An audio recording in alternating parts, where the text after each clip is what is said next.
Hello guys, नमस्कार। आज इस वीडियो में हम लोग कम्बिनेशन ऑफ रेशियो पे आधारित सवालों को डिस्कस करेंगे। कम्बिनेशन ऑफ रेशियो का जो कॉन्सेप्ट था, जो बेसिक था, वो हमने रेशियो के पार्ट 4 में डिस्कस किया। अगर आपने रेशियो पार्ट 4 नहीं देखा है हमारा, तो आप पहले उसे देख लीजिए ताकि यहाँ के सवालों को समझने में आपको सहूलियत होगी। ठीक है, इसमें हम लोग पहले जो अलजेब्रिक फॉर्म का सवाल होगा, जैसा कि आप देख रहे हैं बोर्ड पे लिखा हुआ है, पहले हम लोग इस तरह के इस टाइप के कुछ सवाल को डिस्कस करेंगे और उसके बाद जो वर्ड्स प्रॉब्लम होता है, जो पूरे अर्थमेटिक में होता है, जिसमें कम्बिनेशन ऑफ रेशियो अप्लाई होता है, किस तरह से हम लोग कम्बिनेशन ऑफ रेशियो को अप्लाई करेंगे, इस स्किल को सीखेंगे। ठीक है, तरह तरह का जो अर्थमेटिक का सवाल होता है, इवन ज्योमेट्री, अलजेब्रा, ट्रिगोनोमेट्री में कम्बिनेशन ऑफ रेशियो का तो हर एक जगह इस्तेमाल होता है। सवालों को आसान बनाने के लिए कम्बिनेशन ऑफ रेशियो एक ऐसा टूल्स है कि जो कठिन सवाल है, अगर उसमें अप्लाई करने का गुंजाइश हो कम्बिनेशन ऑफ रेशियो को, तो वो सवाल बहुत ही आसान हो जाता है। तो इसे हम अप्लाई कैसे करते हैं? ठीक है, पहले तो हम लोग सीधा सीधा सवाल देखेंगे, फिर सवाल जो घुमाया हुआ रहता है उस तरह का सवाल देखेंगे कि वर्ड्स प्रॉब्लम में या डिफरेंट सिचुएशन का जो प्रॉब्लम होता है उसमें हम कैसे अप्लाई करें कम्बिनेशन ऑफ रेशियो को। ठीक है, अब देखिए 4th वीडियो में जैसा कि हमने आपको सिखाया था, यहाँ पहला सवाल में दिया गया है कि AB और CD अनुपात दिया गया है, AB का अनुपात और CD का अनुपात। फिर कहा जा रहा है B और C आपस में समान है।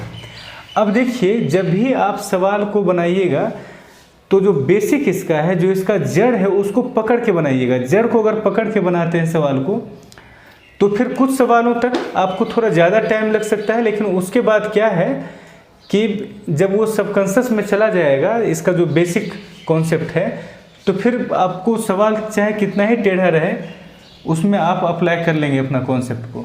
जैसे कहा जा रहा है कि AB और CD का अनुपात आपको दिया हुआ है, B और C बराबर है। अच्छा, B और C बराबर होने का मतलब क्या है? देखिए, हमने बताया था B और C दो संख्या है जिसका इस अनुपात में रेशियो वैल्यू 3 है और यहाँ पर C का रेशियो वैल्यू 2 है।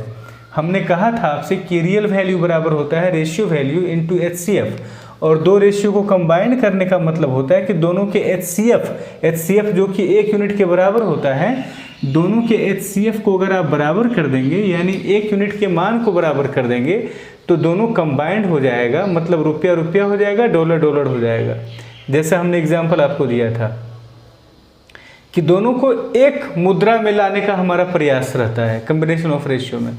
तो B और C समान है, B का रेशियो वैल्यू 4 है और C का रेशियो वैल्यू 2 है। दोनों के HCF को बराबर करने के लिए इसके रेशियो वैल्यू को भी हम समान कर देंगे। अगर हम रेशियो वैल्यू को समान कर देंगे तो रियल वैल्यू समान है ही। HCF बराबर होता क्या है? HCF बराबर आपका हो जाएगा रियल वैल्यू बटा रेशियो वैल्यू। ध्यान रखना बंधु, अगर आप प्रैक्टिस नहीं करेंगे उन चीज़ों का जो हमने पिछले वीडियो में बताया था, तो फिर ये आपको डिफ़िकल्ट लगेगा। उन चीज़ों को आप ठीक से समझने का प्रयास कीजिएगा। हमने वहाँ बताया था कि रियल वैल्यू बराबर होता है HCF इंटू रेशियो वैल्यू। तो ये तो पहले ही से कहा जा रहा है आपके सवाल में कि बराबर है दोनों का। अगर ये भी हम दोनों का बराबर कर दें तो फिर क्या हो जाएगा, ये अपने आप बराबर हो जाएगा और हमारा रेशियो कंबाइंड हो जाएगा। अब देखिए, आप में ज़्यादातर लोग जो इस सवाल को बहुत ही आसानी से हल करना जानते थे पहले से, उनके मन में ये प्रश्न आ रहा होगा कि भाई 2 से मल्टीप्लाई कर देंगे, बात खत्म हो गया, इतना एक्सप्लेन करने की क्या आवश्यकता है। लेकिन इस एक्सप्लेनेशन के पीछे वजह ये है कि इस कॉन्सेप्ट का इस्तेमाल जब बड़े बड़े सवालों में होगा तो आप अप्लाई नहीं कर पाएंगे।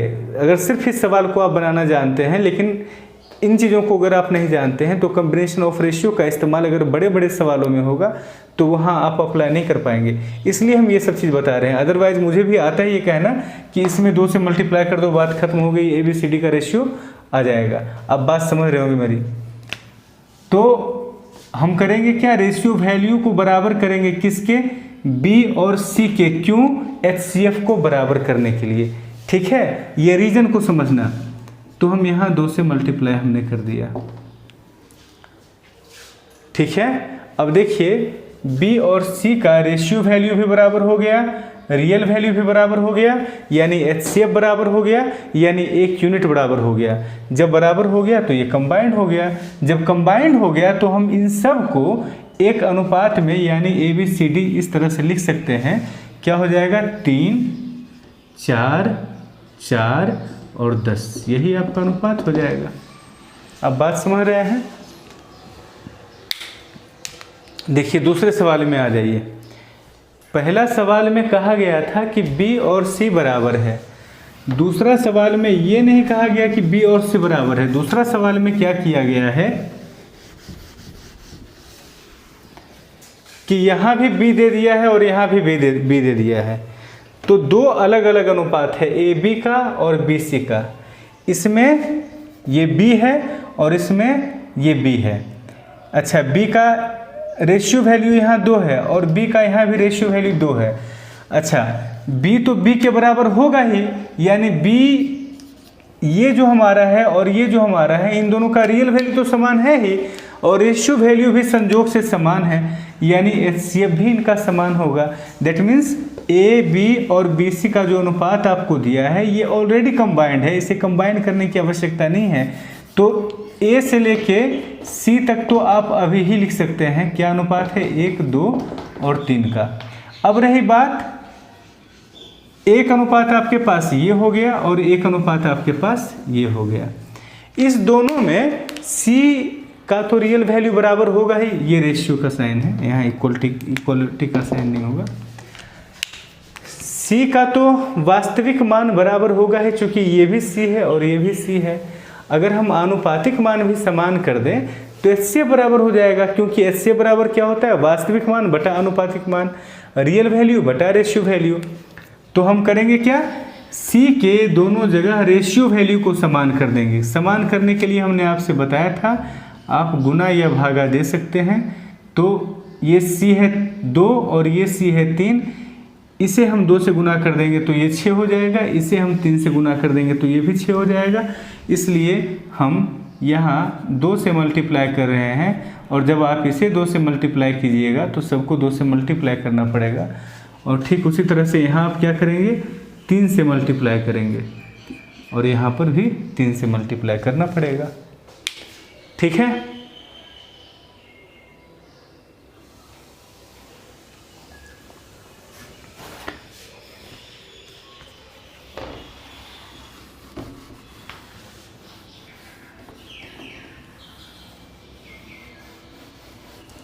यानी ABCD क्या हो गया, 1, 4, 6, 9। देखिए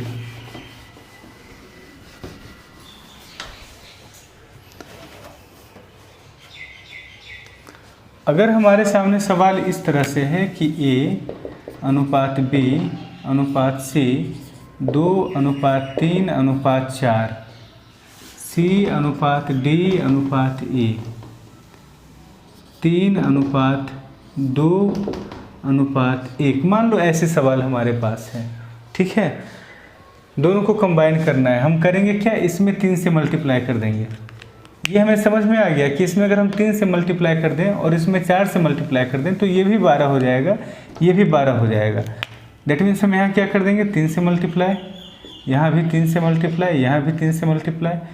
और अब इस इधर लिखेंगे नहीं, अब सीधा हम D और E को यहाँ ले आएंगे। D और E को हमने यहाँ ले आया।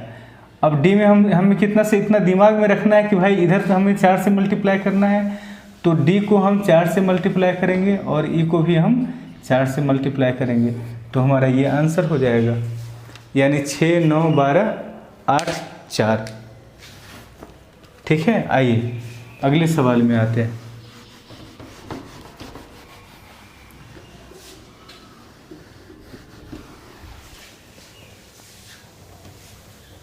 अगले सवाल में कहा गया है आपसे कि AB और CD का अनुपात आपको दिया हुआ है। AB है 5 अनुपात 7 और CD है आपका 2 अनुपात 3। और फिर कंडीशन ये रखा गया है आपसे कि ए और बी का डिफरेंस सी और डी के डिफरेंस के बराबर है। ठीक है, ए में हम बी को घटाएंगे, डिफरेंस अब रेशियो में तो देखिए -2 ऐसे हो जाता है, लेकिन रेशियो में 2 ही आप रखिए। यहाँ कितने का डिफरेंस है? 2 का, और यहाँ डिफरेंस कितने का है? 1 का। ठीक है, तो इस कंडीशन में करना क्या है आपको कि यहाँ पर आप 2 से मल्टीप्लाई कर दीजिए। यहाँ डिफरेंस 2 का आया है और यहाँ डिफरेंस 1 का आया है, तो केवल हम इसमें 2 से मल्टीप्लाई कर दें तो हमारा काम चल जाएगा। तो यहाँ पे हम 2 से मल्टीप्लाई कर देंगे। दैट मीन्स ABCD का हमारा अनुपात क्या होगा? 5:7:4:6। जिन चीज़ों का वास्तविक मान कभी भी रेशियो में कॉम्बिनेशन ऑफ रेशियो इस्तेमाल करने वक्त जिन चीज़ों का वास्तविक मान समान हो बंधु, उन चीज़ों का आनुपातिक मान यानी रेशियो वैल्यू भी समान कर दीजिए। तो डिफरेंस का वास्तविक मान कहा गया है समान है, तो डिफरेंस का रेशियो वैल्यू यहाँ 2 है, यहाँ डिफरेंस का रेशियो वैल्यू 2 है और यहाँ डिफरेंस का रेशियो वैल्यू 1 है। तो हम क्या करें ताकि दोनों समान हो जाए? तो भाई 2 में तो कुछ नहीं करना है, बस 1 में अगर हम 2 से गुना कर दें तो ये भी 2 हो जाएगा। और ध्यान रखिएगा कि जब इन दोनों ही में आप 2 से गुना कीजिएगा ना, तो अभी दोनों में 1 का अंतर है ना, जब दोनों में ही 2 से आप गुना कीजिएगा तो इन दोनों में भी 2 का अंतर हो जाएगा। ठीक है, जैसे 2 संख्या लीजिए, एक 12 एक 16, दोनों में कितने का अंतर है? 4 का। लेकिन यदि दोनों में आप 3-3 से, अभी 4 का अंतर है, यदि दोनों में आप 3-3 से गुना कर दीजिएगा तो इसमें अंतर भी 3 गुना हो जाएगा। ये हो गया 36, ये हो गया 36 और ये हो गया 48, यानी डिफरेंस कितने का आया? 12 का। पहले कितने का डिफरेंस था? 4 का। तो जब दोनों संख्या को किसी निश्चित संख्या से यदि हम गुना करते हैं तो दोनों का अंतर भी उतना ही गुना हो जाता है, और बता दें दोनों का योग भी उतना ही गुना हो जाएगा। जैसे 16 + 12 कितना होता था? 28, लेकिन 36 + 48 आप जोड़ के देख लीजिए, 28 × 84 यानी 84 होगा। 28 का 3 गुना, आप जोड़ के इसे देख लीजिए। दैट मीन्स जब दो संख्याओं में समान संख्या से गुना हम करते हैं या समान संख्या से भाग देते हैं तो उसके योग और अंतर पर भी वही चीज़ हो जाता है जो हम उन दोनों के साथ करते हैं। ठीक है, आइए अगला सवाल देखें।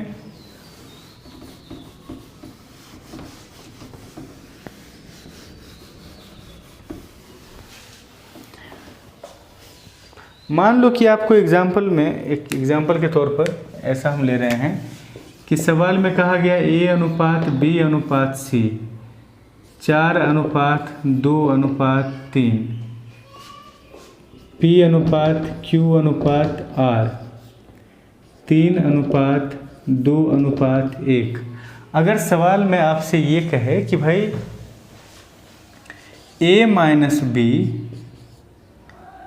और P-R दोनों समान है, A-B समान है और P-R समान है, यानी इन दोनों का वास्तविक मान समान है, तो दो अनुपात अलग अलग है, इन दोनों को कंबाइन करने का एक ही जरिया है कि जिन चीज़ों का वास्तविक मान बराबर दिया हुआ है उनके आनुपातिक मान यानी रेशियो वैल्यू को भी आप बराबर कर दीजिए। तो A-B और P-R, A-B का वास्तविक मान P-R के वास्तविक मान के बराबर है, तो A-B के आनुपातिक मान को यानी रेशियो वैल्यू को P-R के आनुपातिक मान यानी रेशियो वैल्यू के बराबर कर देंगे।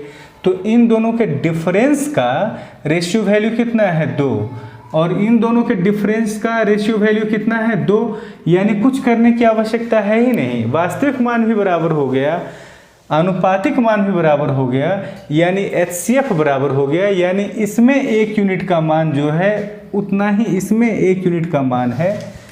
1 रुपया का जितना मान है उतना ही अगर $1 का मान है तो लेन देन में कोई परेशानी नहीं है। 10 रुपये के बदले आप $10 ले भी सकते हैं, दे भी सकते हैं, यानी कंबाइंड हो गया। तो वही बात यहाँ पे हमें करना है, यानी ये ऑलरेडी कंबाइंड है, इसे कुछ भी करने की आवश्यकता नहीं है। लेकिन अगर कहा जाता है कि P minus A minus B समान है P माइनस Q के, तो इस कंडीशन में आप क्या करते, A माइनस B है 2 और P माइनस Q कितना है बंधु, P माइनस Q आपका कितना हो रहा है 1।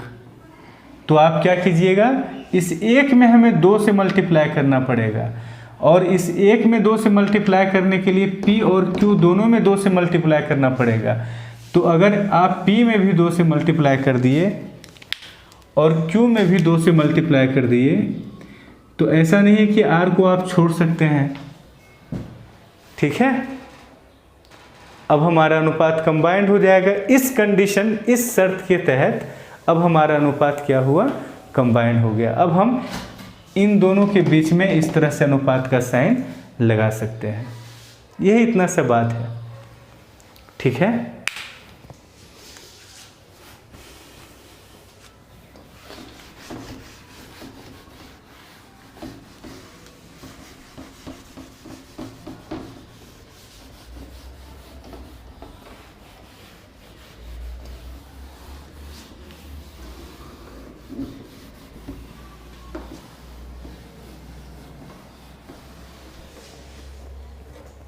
देखिए अगला सवाल क्या है कि A और B का अनुपात है 3:2, C और D का अनुपात है 7:3, ठीक है। और फिर कंडीशन क्या लगाया गया कि A प्लस B और C प्लस D आपस में समान है। तो ऐसे में आप क्या कीजिएगा, A प्लस B का जो रेशियो वैल्यू है उसे बराबर कर दीजिएगा C प्लस D के रेशियो वैल्यू से। तो A प्लस B का रेशियो वैल्यू 5 है और C प्लस D का रेशियो वैल्यू 10 है। इसमें आपको 2 से मल्टीप्लाई अगर आप कर दें तो बात आपका बन जाएगा। तो ये दुगना हो जाए, इसके लिए आपको यहाँ 2 से मल्टीप्लाई करना पड़ेगा, ठीक है। तो ये 6 और ये 4 10 हो गया, और ये भी 10 है।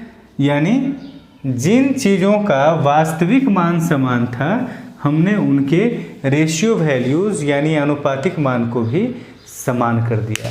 अब बात समझ रहे हैं। तो ये एक टाइप का सवाल था जो हमने किया, ठीक है। एक और एग्जाम्पल छोटा सा चलिए हम लेते हैं अपने मन से। A अनुपात B अनुपात C 3:2:3, P अनुपात Q अनुपात R 5:3:4 ऐसा दिया हुआ है, ठीक है। अगर कभी आपसे सवाल में ऐसा कहे कि भाई C बराबर है P प्लस R के, ऐसा कह दिया सवाल में, ठीक है। C किसके बराबर है, P प्लस R के। तो आप क्या कीजिएगा, देखिएगा यहाँ C का रेशियो वैल्यू कितना है 3। अच्छा, P प्लस R का रेशियो वैल्यू कितना है 5 4 9, यानी P प्लस R जो कि वास्तव में C के बराबर है, रेशियो में 3 गुना है। तो आप क्या कीजिएगा, इसे भी 3 गुना कर दीजिए। अब C भी 9 हो गया, P प्लस R भी 9 हो गया, लेकिन C को अकेला आप 3 गुना नहीं कर सकते हैं, आपको हर किसी को 3 गुना करना होगा। तो यहाँ भी आप 3 गुना करेंगे। अब जिन चीज़ों का वास्तविक मान समान है, क्या उन चीज़ों का आनुपातिक मान भी समान है? अगर समान है तो HCF इनका बराबर होगा, यानी दोनों ही कंडीशन में एक एक यूनिट का मान समान होगा। जब एक एक यूनिट मान का मान समान होगा तो हम कह सकते हैं कि अनुपात कंबाइंड है। अब हम इन दोनों के बीच ऐसा साइन लगा सकते हैं। अब अगर A का वैल्यू दे दे 60 और पूछे कि R का वैल्यू क्या होगा, तो हम कहेंगे भाई देखिए 6 यूनिट का मान 9 यूनिट है ना, A का मान अब कितना हो गया, पहले नहीं, पहले वाला तो अनुपात ही खत्म हो गया। कॉम्बिनेशन में एक कितना यूनिट है 9 यूनिट। तो 9 यूनिट का मान अगर 60 है तो 4 यूनिट का मान क्या होगा, 9 यूनिट का मान 60, तो 1 यूनिट का मान 60/9, तो 4 यूनिट का मान 60/9 गुना 4। एक नियम हमने लगाया, यूनिटरी मेथड, हमारा आंसर आ गया। अब बात समझ रहे हैं, ठीक है। कंबाइन करने का मकसद मुख्य मकसद यही है कि इधर किसी एक चीज़ का वैल्यू दे दिया जाए और इधर वैल्यू पूछ दिया जाए तो हम आराम से बता दें। जैसे अगर हम इसे कंबाइन नहीं किए थे तो दोनों रेशियो अलग अलग था, ठीक है, अलग अलग रेशियो है और हमसे कहे कि अगर ए का मान है 60 तो आर का मान बताइए, तो हम नहीं बता सकते। हम नहीं कह सकते कि 3 यूनिट का मान 60 तो 4 यूनिट का मान 80, ऐसा हम नहीं कह सकते। हमें इन दोनों इसके आधार पर इसका वैल्यू हम नहीं निकाल सकते हैं, क्योंकि ये अलग दुनिया हो गया, ये अलग दुनिया हो गया, ये भारत हो गया तो ये पाकिस्तान हो गया।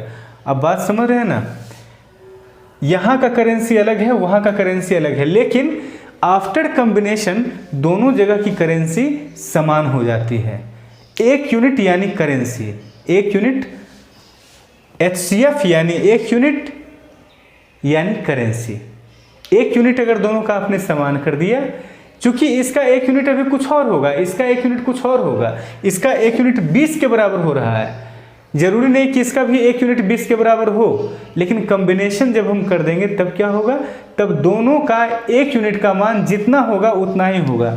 जैसे अभी हमने कॉम्बिनेशन किया था, यहाँ पर हमने 3 से मल्टीप्लाई कर दिया था, तो अब इसके 1 यूनिट का मान कितना हो गया, चूंकि 9 यूनिट का मान 60, इसलिए 1 यूनिट का मान 60/9 यानी 20/3। 1 यूनिट का मान क्या हो गया, 20/3।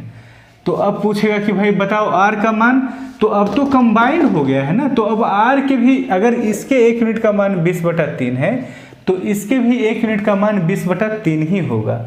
यानी अगर आर का मान पूछेगा तो हम 4 यूनिट का वैल्यू निकालने के लिए 4 से गुना कर देंगे। आप समझ रहे हैं ना हम क्यों कंबाइन करते हैं, कंबाइन करने का मेन मकसद क्या है, ये बात को आप समझ रहे हैं।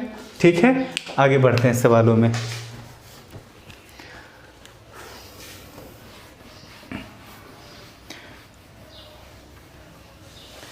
पूरी जागृति के साथ पढ़ाई कीजिएगा, ठीक है।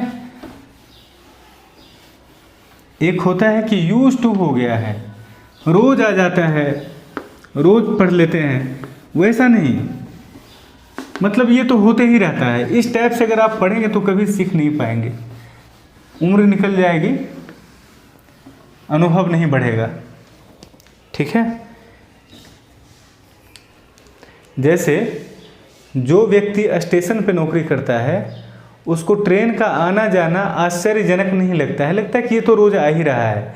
इवन 2-4 ट्रेन उसके सामने से क्रॉस भी कर जाएगा तो वो नोटिस नहीं करेगा। आप मेरी बात समझ रहे हैं।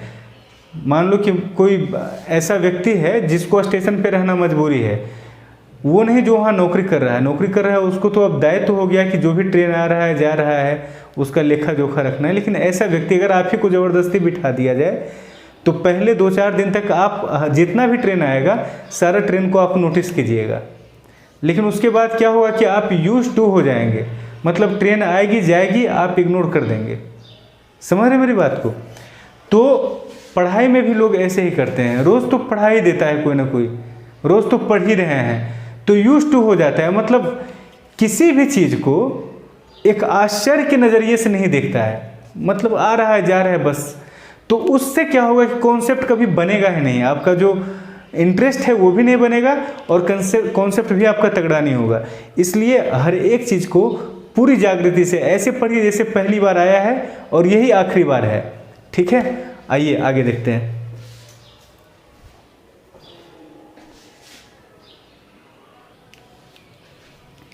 देखिए अभी तक हमने जो सवाल देखा था उसमें कंडीशन को बता दिया जाता था कि यहाँ ए सी के बराबर है या सी डी के बराबर है या ए पी प्लस क्यू के बराबर है या बी माइनस सी ए माइनस बी के बराबर। इस टाइप का कंडीशन पिछले सवालों में आपको बताया गया।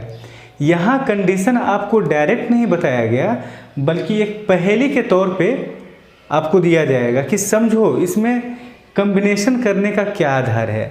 आप समझिएगा मेरी बात को। सवाल में एक डायरेक्ट बता देता है कि इस आधार पे दोनों को कंबाइन करो, कि ए और सी बराबर है इस आधार पे कंबाइन करो, या ए माइनस बी का डिफरेंस और c माइनस डी का डिफरेंस बराबर है, इस आधार पे कंबाइन करो, या a plus b c plus d के बराबर है, इस आधार पे। तो वहाँ आपको डायरेक्ट बताया जा रहा है कि इस आधार पे कंबाइन करो। लेकिन कुछ ऐसा सवाल होगा, कुछ नहीं बल्कि ज़्यादातर वैसा ही सवाल, जो भी एग्जाम्पल हमने लिया वैसा ही कुछ ही सवाल होगा। एग्ज़ाम में जो भी सवाल आएगा उसमें कंडीशन आपको डायरेक्ट नहीं बताएगा, खास करके CGL में। आपका MTS में या CHSL में इसमें तो दे भी सकता है, लेकिन CGL में खास करके कंडीशन आपको बताएगा नहीं, सवाल में घुमा के रखेगा, कंडीशन को आपको पकड़ना है। आप समझ रहे हैं बात को? जैसे कभी भी, अब इस कंडीशन को हम कैसे पकड़ेंगे ये हम आपको बता रहे हैं, इसको आप ध्यान से समझिएगा।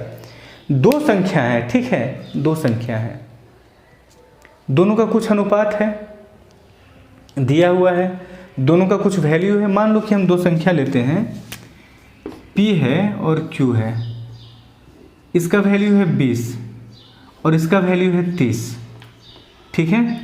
दोनों का डिफरेंस कितने का है? 10 का। अब क्या करते हैं कि एक ऐसी संख्या लेते हैं जो P से 8 ज़्यादा है, तो वो क्या होगा? 28। और एक और ऐसी संख्या लेते हैं, इसका नाम दिया हमने A। दूसरी संख्या लेते हैं B, और B Q से 8 ही ज़्यादा है। A P से 8 ज़्यादा है और B Q से 8 ज़्यादा है, तो ये कितना हो जाएगा? 38। इस कंडीशन में क्या होगा? इन दोनों का भी डिफरेंस क्या होगा? 10। इन दोनों का योग और इन दोनों का योग बराबर तो नहीं होगा, क्योंकि इसका योग तो ज़्यादा हो जाएगा ना, लेकिन इन दोनों का अंतर और इन दोनों का अंतर क्या होगा? बराबर होगा।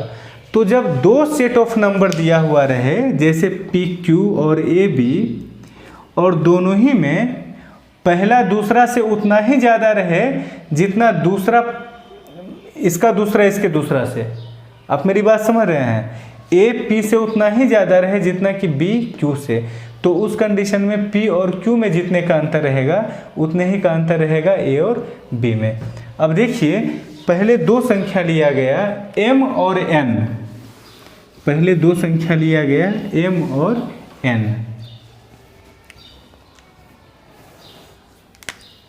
पहले दो संख्या लिया गया, कौन कौन? M और N, जिसका अनुपात आपको कितना दिया गया? 3 और 4। अच्छा, फिर क्या लिया गया? M प्लस x और N प्लस x। तो इसमें तो साफ दिख रहा है ना कि M में जितने का वृद्धि हुआ है, ये वाला संख्या अगर मान लो कि इसका नाम M प्लस x का नाम हम कुछ नामकरण कर देते हैं, M प्लस x को हमने कह दिया P और N प्लस x को हमने कह दिया Q, तो P M से उतना ही ज़्यादा है, कितना ज़्यादा है? x ज़्यादा है, जितना कि Q N से ज़्यादा है, Q भी N से कितना ज़्यादा है? x से ही ज़्यादा है। तो ऐसे कंडीशन में इन दोनों का अनुपात क्या हो जाता है? 11:14। रेशियो बदल जाएगा, लेकिन दोनों का जो वास्तविक मान है उसका डिफरेंस नहीं बदलेगा, डिफरेंस समान रहेगा, ठीक है। यानी M और N का जो डिफरेंस होगा वही M प्लस x और N प्लस x का डिफरेंस होगा। फिर से एग्जांपल हम आपको दिखा रहे हैं, 50 और 70 का जो डिफरेंस रहेगा वही 50 प्लस A और 70 प्लस A का डिफरेंस रहेगा। अब देखिए, 70 में 50 को माइनस कीजिएगा तो कितना आएगा? 20 आएगा। 70 प्लस A में 50 प्लस A को माइनस कीजिएगा तब भी 20 ही आएगा। 70 में गया 50, 20, A से A तो कट ही जाएगा, यानी हमेशा डिफरेंस क्या होगा? समान होगा। तो ऐसे सवालों में आप क्या कीजिएगा, जब यहाँ M और N का अनुपात दिया रहे, यहाँ M प्लस x और N प्लस x का, हम इतना समझ गए हैं कि इन दोनों का डिफरेंस का रियल वैल्यू और इन दोनों के डिफरेंस का रियल वैल्यू समान होगा। तो कंबाइन करने के लिए हमें क्या करना होगा? इनके रेशियो वैल्यू को भी समान करना होगा। किसके? डिफरेंस का।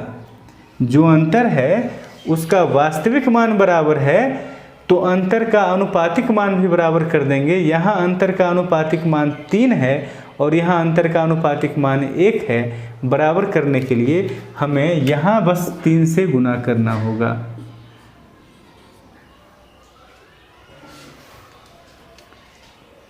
ठीक है। अब डिफरेंस का भी वास्तविक मान समान है और आनुपातिक मान भी समान है, यानी ऊपर वाला रेशियो और नीचे वाला रेशियो हमारा क्या हो गया बंधु? कंबाइंड हो गया। ऊपर वाला अनुपात और नीचे वाला अनुपात कंबाइंड हो गया। बहुत ही सावधानी से अच्छे से एक एक चीज़ को सीखिएगा। टेक्निकली बना करके आगे मत बढ़ना। एक टेक्निकली होता है कि हम टेक्निक सीख लिए बनाने के लिए, किसी तरह से आंसर ला रहे हैं, आगे बढ़ जा रहे हैं। नहीं, हर एक चीज़ आप विजुअलाइज करना, हर एक चीज़ आपको फील होना चाहिए, हर एक चीज़ आपके अंदर से लगे कि हाँ एकदम सही है। ऐसा नहीं कि हम आंसर ला दिए हैं ना, यहाँ वाहवाही नहीं लूटना है। क्योंकि अगर आप बस आंसर ला के आगे बढ़ जाइएगा तो जब सवाल में ट्विस्ट आएगा तो आप फंस जाइएगा। आप बात समझ रहे हैं? लेकिन एक एक कॉन्सेप्ट को अगर आप समझते हुए आगे बढ़ते हैं तो सवाल में चाहे कितना ही ट्विस्ट क्यों ना आए, आप नहीं फंसेंगे। ठीक है, आइए देखते हैं। अब देखिए, यहाँ से देखिएगा, n + x n से ज़्यादा है। कितना ज़्यादा है? x ज़्यादा है। n + x n से कितना ज़्यादा है? x ज़्यादा है। x का मान आपको कितना दिया गया है? 28। अच्छा, 28, x का मान 28 दिया। अच्छा, तो n है कितना यूनिट? 12 यूनिट। n + है x कितना यूनिट? 14 यूनिट। तो दोनों का अंतर का अनुपातिक मान कितना है? अनुपातिक मान दोनों के डिफरेंस का 2 है, यानी 2 यूनिट का जो वास्तविक मान है वो 28 है। सवालों में, इन सवालों में आनुपातिक मान और वास्तविक मान यानी रेशियो वैल्यू और रियल वैल्यू के बीच में रिलेशनशिप जो है उसे आप इस्टेब्लिश करना सीख जाइए। n और n + x में अंतर कितने का? x का। ज़्यादा n + x कितना है? n से x ज़्यादा है और x का मान 28, यानी ये वाला जो है इस वाले से 28 ज़्यादा है। ये वाला इस वाले से 28 ज़्यादा है। अच्छा, इसका रेशियो वैल्यू कितना है? 14 और इसका रेशियो वैल्यू कितना है? 12, यानी कि रियली में 28 ज़्यादा है और रेशियो में 2 ज़्यादा है। दैट मीन्स 2 यूनिट 28 के बराबर होता होगा, यानी 1 यूनिट का मान कितना होता है? 14। ठीक है। अब जिस चीज़ का मान पूछेगा, जैसे m का मान पूछा है, तो m कितना यूनिट है आफ्टर कॉम्बिनेशन? ये 1 यूनिट का मान 14 बिफोर कॉम्बिनेशन नहीं है, 1 यूनिट का मान 14 आफ्टर कॉम्बिनेशन है। तो अगर 1 यूनिट का मान 14 तो m है 9 यूनिट, तो हम क्या कहेंगे? 9 यूनिट का मान कितना हो जाएगा? 9 × 14 है ना, यानी आपका आंसर हो जाएगा 126। एक एक सवाल को समझते चलिएगा। ठीक है।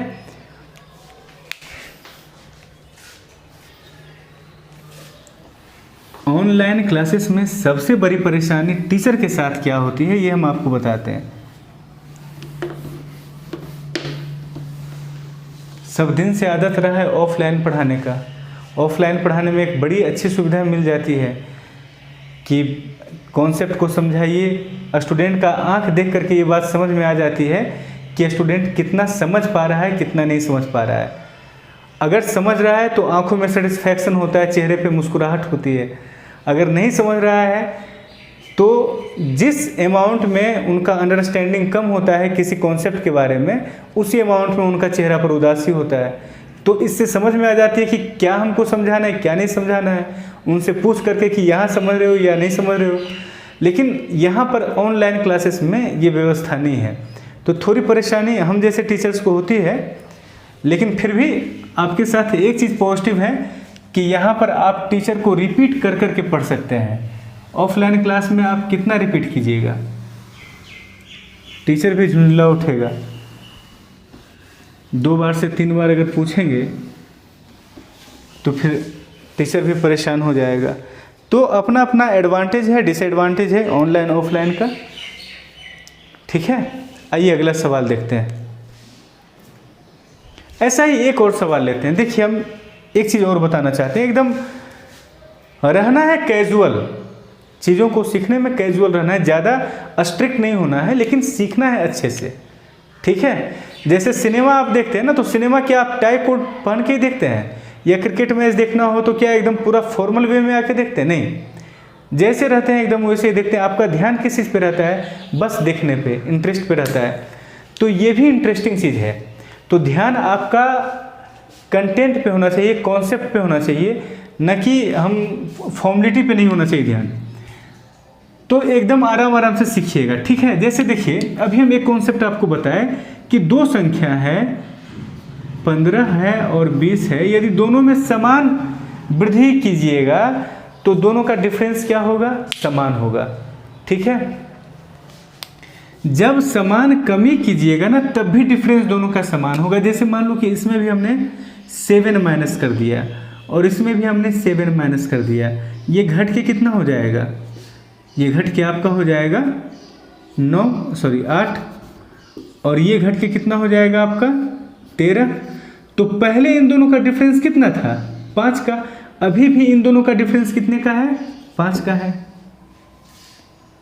ठीक है, तो अगर कभी आपके सामने ऐसा सवाल आए कि A अनुपात B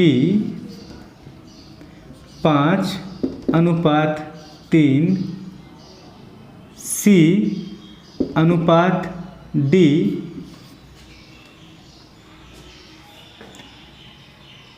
3:2, और फिर आपसे कहे कि भैया A में जितना घटाने पर C आया ना, B में उतना ही घटाने पर D आता है।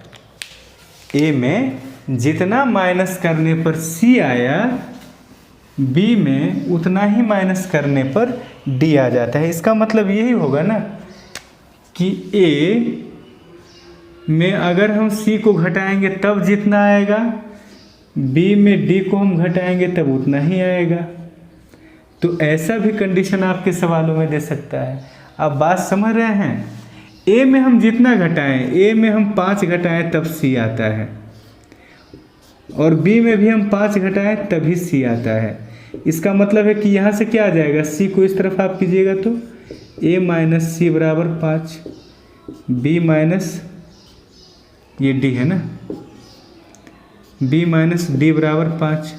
ठीक है, तो सवाल में ऐसे भी दे सकता है कि एक सवाल था जिसमें A और B का डिफरेंस C और D का डिफरेंस बराबर दिया हुआ था, लेकिन A और C का डिफरेंस यानी इन दोनों का डिफरेंस और इन दोनों का डिफरेंस बराबर यदि होगा तो फिर इन दोनों का डिफरेंस और इन दोनों का डिफरेंस भी बराबर होगा। आप बात समझ रहे हैं? अगर A माइनस C और B माइनस D बराबर है तो A माइनस B और C माइनस D भी बराबर होगा। ये अभी अभी हमने आपको दिखाया। आप रिपीट करके देख सकते हैं, अगर नहीं बात समझ में आई तो एग्जाम्पल लेके देख सकते हैं। तो अगर जब सवाल ऐसा रहेगा तब आप कंबाइन करने के लिए क्या कीजिएगा? तो फिर आप कंबाइन करने के लिए यहाँ 2 का डिफरेंस है, यहाँ 1 का डिफरेंस है, यहाँ आप 2 से मल्टीप्लाई कर दीजिएगा। ठीक है, जिन लोगों को ये बहुत ज़्यादा टफ लग रहा है उन्हें रिपीट करके देखना चाहिए। जिन लोगों को बहुत ज़्यादा आसान लग रहा है, बोर जो हो रहे हैं, वो अपना स्पीड बढ़ा करके देख सकते हैं। देखिए, अब इसमें किसी एक चीज़ का वैल्यू दिया हुआ रहेगा, दूसरा का वैल्यू कंबाइन हो गया, बाद बाकी सारा काम आराम से निकल जाएगा। जैसे अगर कह दिया जाए कि D माइनस B बराबर, अच्छा सवाल थोड़ा उल्टा हो गया था। एक्चुअली C और D में घटाने पर A और B आएगा, जिस तरह का हमने रेशियो लिया था। ठीक है, और हम उल्टा बोल रहे थे कि A माइनस C होना क्या चाहिए? C माइनस A, जैसा हमने रेशियो लिया था। आफ्टर कम्बिनेशन पता चलता है कि बड़ा कौन है और छोटा कौन है, D माइनस B। कम्बिनेशन हो जाने के बाद पता चलता है कि बड़ा कौन है और छोटा कौन है। ठीक है, तो इस तरह के सवाल आएंगे। कहीं कहीं दोनों में समान वृद्धि होगी और कहीं कहीं दोनों में समान कमी होगी। दोनों ही केस में आपका जो डिफरेंस है वो कांस्टेंट होगा। आइए आगे बढ़ते हैं। देखिए एक सवाल है,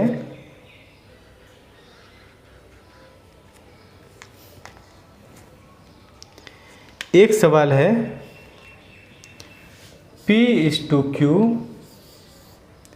5/4। ठीक है, अगली बार क्या किया कि P में भी x घटा दिया और Q में भी x घटा दिया, दोनों ही में x घटा दिया। हम फिर आपसे कहेंगे कि बस सवाल को बना के आंसर मत ले आना है, एकदम गहराई तक कॉन्सेप्ट जब तक समझ में नहीं आ जाए तब तक आगे मत बढ़ना, क्योंकि आगे फिर परेशानी होगी बंधु।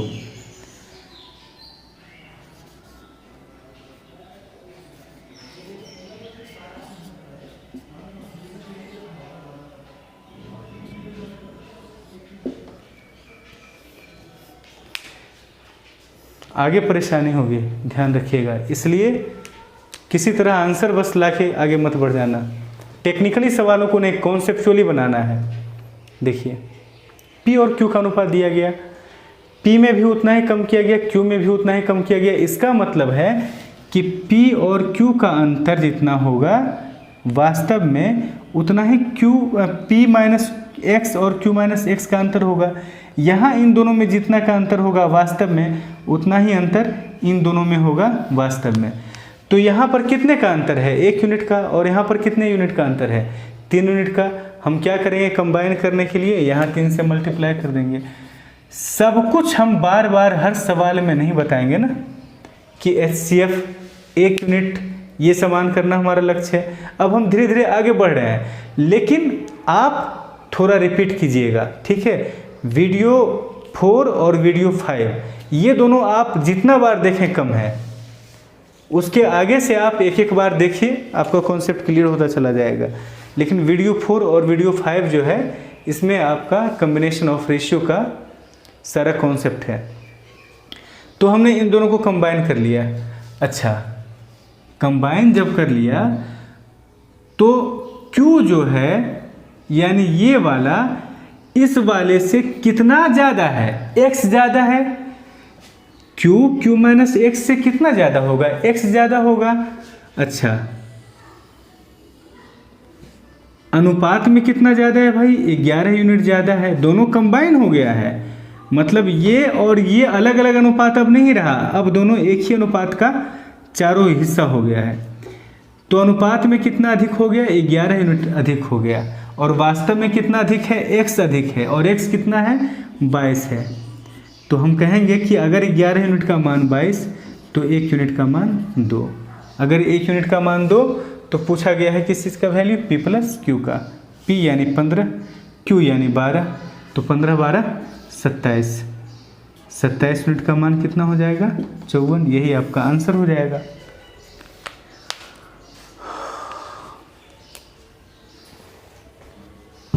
ठीक है,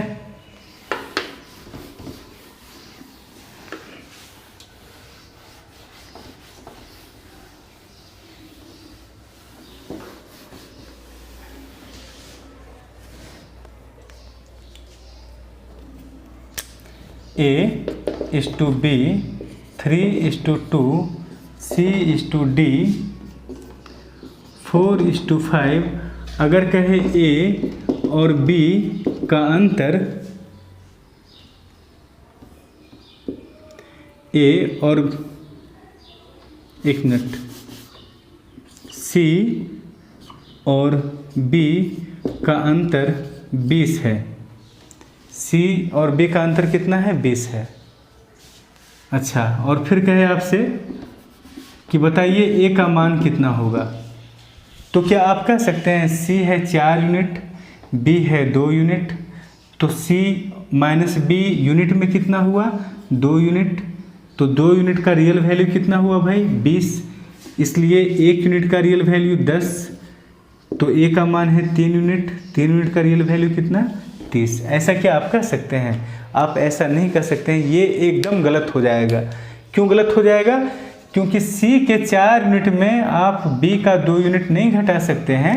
क्यों? क्योंकि इसका 1 यूनिट अलग है, इसका 1 यूनिट अलग है, इसका यूनिट कुछ और होगा, इसका यूनिट कुछ और होगा। जैसे आप $50 में 25 रुपया को घटा के आप क्या 25 कह सकते हैं? नहीं कह सकते हैं।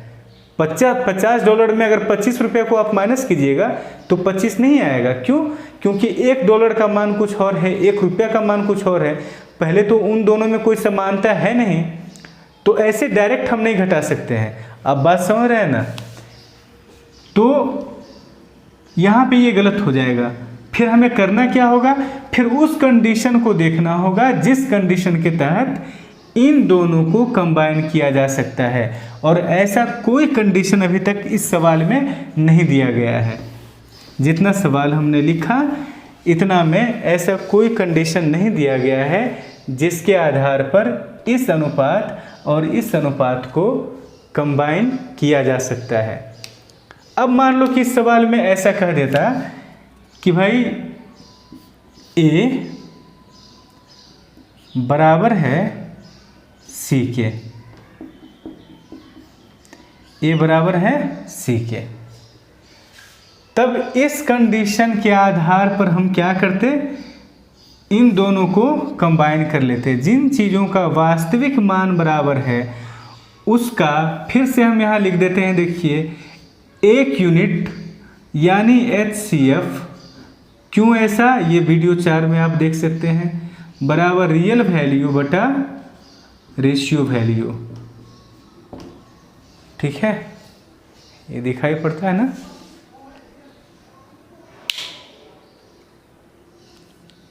दिखाई पड़ रहा है, ठीक है।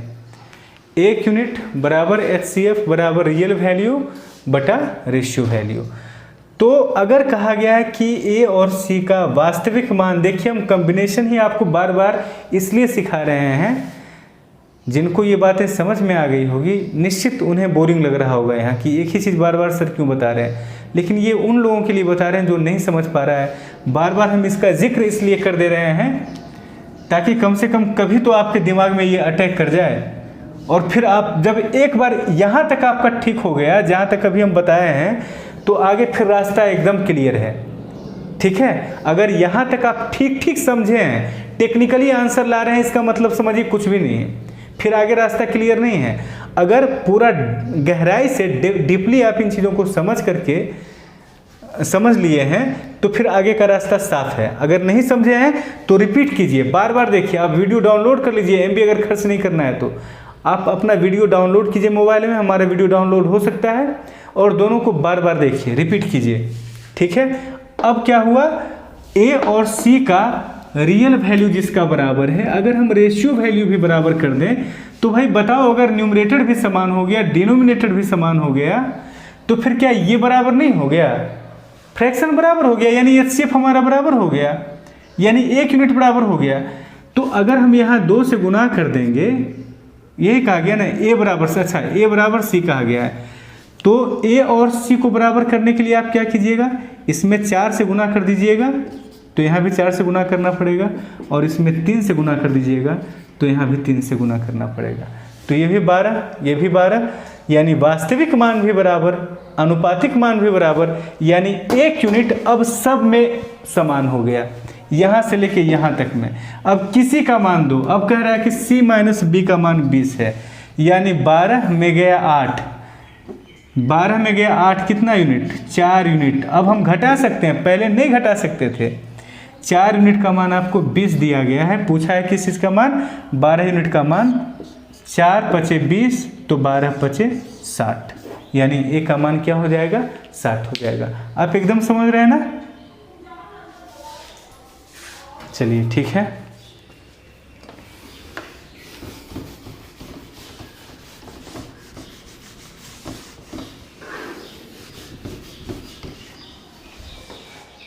अच्छा, मान लो कि एक अनुपात है आपके पास A B C 5 7 3 P Q R 1 2 3। अब आपसे कहा जा रहा है कि भाई ए प्लस बी माइनस सी बराबर आर। कंबाइन किया जा सकता है आराम से। कैसे कंबाइन करेंगे हम देख लेंगे। ए प्लस बी 7 5 12 में घटाए 3 यानी 9। दैट मीन्स इसका 9 यूनिट और इसका आर जो कि 3 यूनिट है ना। इन दोनों का रियल वैल्यू बराबर है। तो कंबाइन करने के लिए हमें कंबाइन करने में हमारा लक्ष्य क्या होता है, HCF को यानी 1 यूनिट को बराबर करना। अभी इसका 1 यूनिट जो है ना, इसके 1 यूनिट का 3 गुना है। अब समझना यहाँ से, अगर आप में अंडरस्टैंडिंग है, समझने की क्षमता है, थोड़ा सा अपना प्रेशर आप लगाना, अपना बल लगाना आप जानते हैं, किसी भी चीज़ को समझने में पूरी तरह से टीचर पे डिपेंडेंट नहीं होते हैं, तो ये बात आपको समझ में आएगी कि इसका 9 यूनिट बराबर है इसके 3 यूनिट के, यानी ये ज़्यादा स्ट्रॉन्ग है ना। इसका 1 यूनिट काफ़ी ज़्यादा महंगा है। अरे हमारा 70 रुपया अमेरिका के $1 के बराबर है, यानी वो ज़्यादा स्ट्रॉन्ग है। हमारा 70 रुपया अमेरिका के $1 के बराबर है, यानी वो ज़्यादा स्ट्रॉन्ग है। तो इसका 9 रुपया इसके 3 रुपये के बराबर है, यानी ये ज़्यादा स्ट्रॉन्ग है। इसका 1 यूनिट इसके 1 यूनिट का 3 गुना है, ठीक है। तो इसका 1 यूनिट जितना है उतना ही इसका 1 यूनिट अगर हो जाए तो दोनों अनुपात कंबाइंड हो जाएगा।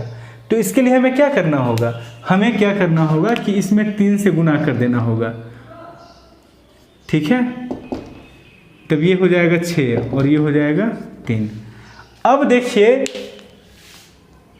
इसमें a प्लस बी माइनस सी यानी 9 और इसमें r यानी 9, दोनों का रियल वैल्यू भी बराबर, दोनों का रेशियो वैल्यू भी बराबर, ठीक है। जब दोनों का रियल वैल्यू दोनों के रेशियो वैल्यू के बराबर हो गया, यानी दोनों अनुपात हमारा कंबाइंड हो गया। अब किसी भी चीज़ का मान देगा, हम किसी भी चीज़ का मान बता देंगे।